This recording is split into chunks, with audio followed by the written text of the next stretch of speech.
নমস্কাৰ, আমাৰ এই জেউৰা খুটি অঞ্চলৰ সকলোকে স্বাগতম জনাইছোঁ। আমি এটা নতুন অনুষ্ঠান আৰম্ভ কৰিছোঁ, যিটো ঘৰ জয় বুলি কোৱা হয়। ঘৰ জয় নামৰ এটা নতুন অনুষ্ঠান আৰম্ভ কৰিছোঁ আমি। এই অনুষ্ঠানটোত এজন ইচ্ছুক ব্যক্তিসকলে যোগদান কৰিব পাৰে আৰু ছোৱালীজনী নিব পাৰে। এতিয়া আমি অনুষ্ঠানটো আৰম্ভ কৰি দিওঁ। ইয়াতে এতিয়া বহীত লিখা আছে নাই? এই বহীত লিখা থাকিব লাগিব, নহ'লে এনেই অদৰকাৰীকৈ আহি লাভ নাই নহয়। নাম চাম নাজানো, আহা ইয়ালৈ। May I come in, sir?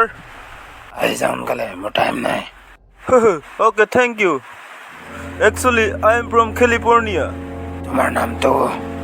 Please handshake. My name is Sinjek. Actually, I seen your daughter on Facebook, and she is so beautiful, you know. কি ভাল বকি আছে, মই একো বুজি পোৱা নাই। বেটা ইংলিছ মাৰিব নালাগে, অসমীয়াতে কচোন। ইংলিছত ক'লে নহ'ব নহয়, বুজিছানে তুমি? মোৰ ছোৱালীজনীক পাবলৈ হ'লে তুমি জেউৰা জপনা দিব জানিব লাগিব। ভালকৈ অসমীয়া, শুদ্ধ অসমীয়া ক'ব পাৰিব লাগিব, নহ'লে মই কেনেকৈ দিম তোমাক? তেনেকৈ দিব নোৱাৰোঁ নহয়, একদম তেনেকৈ নচলিব দেই। সেইটো তোমাৰ দ্বাৰা নহ'ব চাগে, নহ'ব। বেলেগ এজন কোনোবা আজি যদি মাতি দিয়া। দাদা, হে কৰি আছা, হা?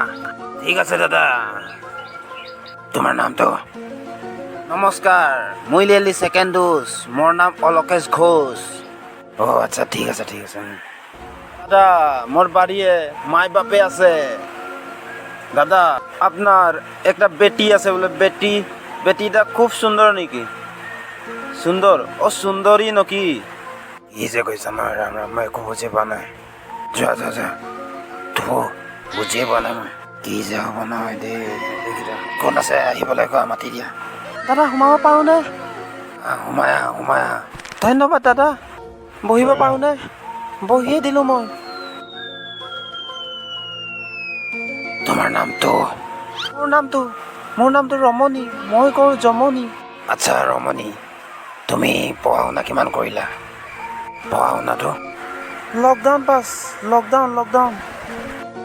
কি মোক ফাল্টু বুলি ভাবিছা নেকি? শুনি লওক মোৰ কথাটো ভালদৰে। এনেতো মই ইমান পঢ়া শুনা কৰা নাই। যেতিয়া এই বৰলা ভাইৰাছ আহিছিলে যে, তেতিয়া ময়ো এনেই ৰাস্তাত ওলাই গৈছিলোঁ। ওলাই যাওঁতে মোক পুলিচে ধৰিলে নহয়। পুলিচজনে মাতি ক'লে, ভাইটি তোমাক এটা টেষ্ট কৰিব লাগিব বোলে। কি টেষ্ট জানো মই গম নাপাওঁ। তথাপিতো ৰৈ দিলোঁ আৰু মই মনে মনে ভাবি আছোঁ কি হ'ব পাৰে এইটো বাৰু বস্তুটো। লাহেকৈ পুলিচ এজনক সুধিলোঁ, ছাৰ সেইটো কি টেষ্ট হ'ব বাৰু? তেতিয়া পুলিচজনে ক'লে কি, তোমাক এই টেষ্টটো কৰিলে তোমাক চাৰ্টিফিকেট এটা দিয়া যাব। এই চাৰ্টিফিকেটটো চব কামতে আহিব। তুমি শ্বপিং মলত গ'লে চাৰ্টিফিকেটটো লাগিব, ট্ৰেইনত গ'লে লাগিব। আজিৰ পৰা তুমি লকডাউন পাছ বুলি কৈ দিলে, সেইটো কাৰণে মই ভাবি ল'লোঁ মই লকডাউন পাছ হৈ গ'লোঁ। তেতিয়াৰ পৰাই মই লকডাউন পাছ। কি আচৰিত, জাইগান্তিক, মৰ্মান্তিক, একেবাৰে মৰ্মান্তিক দেই।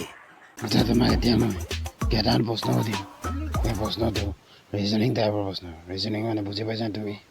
মানে ৰিজনিং মানে কি আছিলে জানো? ৰিজনিং বস্তুটো কি মই ভালদৰে বুজা নাই। বুজা নাই তুমি? বুজাই দিছোঁ।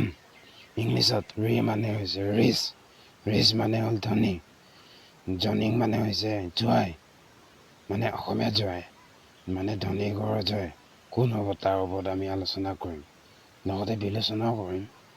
তাৰপৰা কেইটামান প্ৰশ্ন সুধিম, প্ৰশ্নটোৰ উত্তৰ দিব লাগিব। তেনেহ'লে প্ৰশ্নটো সোধৰ, ৰেডিনে তুমি? ৰেডি সোধক আকৌ। তেনেকৈ নকবি দেই আকৌ, তেনেকৈ ক'লে মোৰ বহুত খং উঠি যায় আকৌ।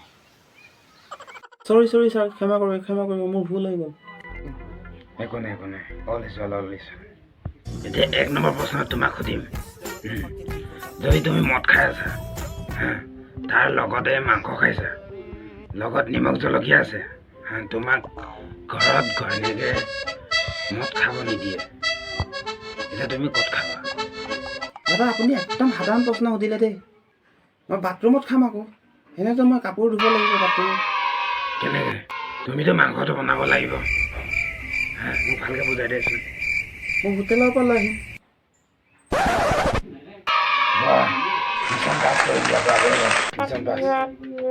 এতিয়া তোমাৰ 1 নম্বৰ প্ৰশ্নটো হ'ল, এতিয়া তোমাৰ 2 নম্বৰ প্ৰশ্ন হৈছে। ভালকৈ জবাব জবাব দিব লাগিব 2 নম্বৰ প্ৰশ্ন অংক সুধিম অংক দিয়ক দাদা মই একেবাৰে কেয়াৰ নকৰোঁ আই এম বি কেয়াৰফুল কাক তেনে একদম দি কৈছা হা কাক তেনে একদম দি কৈছা গৰু কুকুৰ গাহৰি ছাগলী হা ক্ষমা কৰিব মোৰ ভুল হৈ গ'ল তোমাৰ 1 নম্বৰ প্ৰশ্নটো হ'ল এতিয়া তোমাৰ 2 নম্বৰ প্ৰশ্ন সুধিম আলু প্লাছ দাইল ইনটু মিঠাতেল ইনটু পিঁয়াজ আজিকালি কি হ'ব দাদা আপুনি একেবাৰে সাধাৰণ প্ৰশ্ন সুধিলে দেই আলু দালি চব্জি হ'ব আকৌ কেনেকৈ কেনেকৈ শুনক মই ভালদৰে বুজাই দিছোঁ আলু দালি হৈ গ'ল তাৰ লগত পিঁয়াজ আৰু মিঠাতেল পূৰণ কৰি দিলোঁ সেই গোটেই সোপা মিলাই কেৰাহীত দি দিলোঁ সেই গোটেই সোপা আলু দালি হৈ গ'ল সেইটোৱেই ফেণ্টাষ্টিক মজা মজা এতিয়া মোৰ ছোৱালীজনী পাবাই আৰু নিশ্চয় পাবা এইজনী মোৰ ছোৱালী এইজনী